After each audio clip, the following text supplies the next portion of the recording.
La Société Alzheimer Laval atteint deux marques significatives cette année. D'abord, ses 20 ans au service de la population lavalloise et la 10e édition de sa marche annuelle. Pour nous en parler, nous avons la coordonnatrice des événements, Diane Tremblay. Re-bienvenue à Laval et compagnie.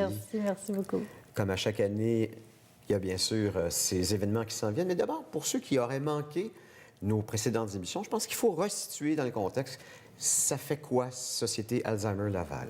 Société Alzheimer de Laval, pour la 20e année, cette année, on offre les services autant aux personnes atteintes d'Alzheimer que les proches aidants. Parce que c'était bien important, parce qu'ils ont souvent, justement, il faut faire le suivi pour ces personnes-là, parce que souvent, c'est la dépression à force de prendre soin de Vous parlez des proches aidants, bien sûr. Oui, c'est ça. Fait que donc, on dit que c'est la maladie des autres, souvent, l'Alzheimer, parce que la personne qui en souffre, dépendamment de son stade, elle en est un petit peu moins consciente. Oui.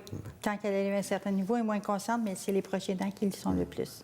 Est-ce qu'on a un chiffre de... Ça touche combien de personnes dans la région de Laval? À Laval, depuis l'année passée, c'est au moins 10 000 personnes sont atteintes. Donc, c'est 10 000 familles de touchées. Oh. Et avec le vieillissement de la population, j'imagine que ça va en s'accroissant, oui. j'imagine? Présentement, même dans le Québec et le Canada, c'est une personne sur 11. Fait que donc, il connaît quelqu'un d'Alzheimer dans sa famille, dans son entourage proche. Fait que ça augmente de plus en plus et de plus en plus jeune que la maladie apparaît aussi. Est-ce que n'importe qui peut faire appel à la Société Alzheimer Laval si, bien sûr, il y a cette problématique dans la famille ou si on en souffre? Certainement, oui. Qu'est-ce qu'on fait pour les gens, justement, qui... Bien, en premier, c'est un conseiller qui évalue la problématique, voir où est-ce qu'ils sont rendus. Et après ça, on fait le suivi.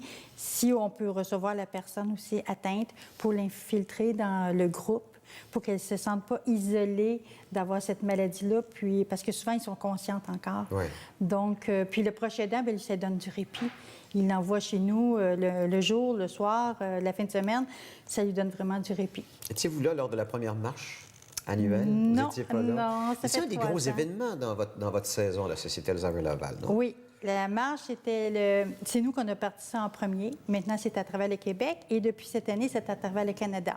Fait que donc, c'est notre 10e. Eux, c'est leur 9e et moins. Et cette marche-là, elle aura lieu le 31 mai prochain. Oui.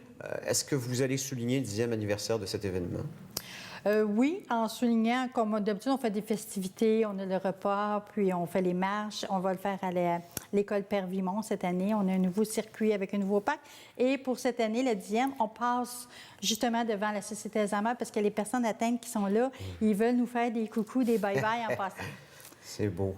Il y a aussi un autre événement. Oui. Pour ceux qui aiment courir, il y a toujours la Société Alzheimer Laval qui s'est associée à l'événement Color Vibe qui aura lieu le 6 juin prochain à Blainville. C'est une course absolument unique, cette course-là, n'est-ce pas?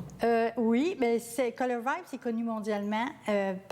Aux États-Unis, ils font cette course-là de 5 km, toujours dans un endroit privé, non dans les rues. Oui, c'est ça. C'est ça, c'est des endroits privés, mais ils colorent le monde en passant. Fait que c'est très, très festif, très vibrant d'émotion et de plaisir.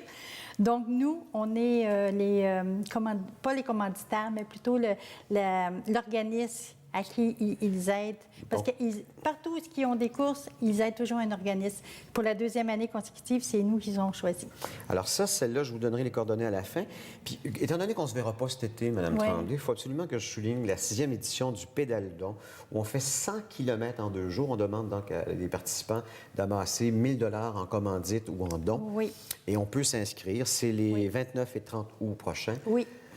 Parlez-moi de l'événement en tant que tel. Donc, on part toujours de Blainville, on va sur le petit train du Nord, on fait le trajet, 50 km le samedi. On trouve un bel endroit, on a cocktail, souper gastronomique, hébergement, déjeuner et collation, et on repart le 50 km pour revenir à Blainville. On fait ça dans le Nord. Et c'est la 6e édition donc, du Oui. Pédale-Don de cette année. À quoi servent les fonds que vous amassez? Les fonds servent à donner les services. Malheureusement, depuis quelques années, les fonds ils arrivent... Oui, sont plus rares, donc on est en déficit malheureusement. Donc, il faut vraiment que les événements rapportent quelque chose pour nous aider. C'est de plus en plus difficile à chercher de l'argent, n'est-ce pas? Oui, de plus en plus. Donc, de là l'importance de vous impliquer. Alors, je vous rappelle, 10e marche de l'Alzheimer, dimanche 31 mai, c'est de 8h à 13h, sur le terrain de l'école Père Vimont, 2255 boulevard Prudentiel à Laval.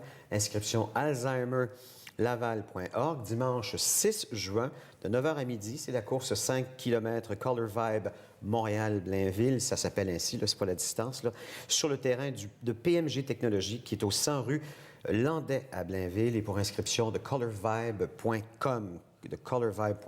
Oui, Ça fait on le vous tour. attend. On vous attend à l'automne, puis on vous appuie pendant Merci bien sûr, beaucoup, vos M. événements. Rémy. Merci, Mme Tremblay.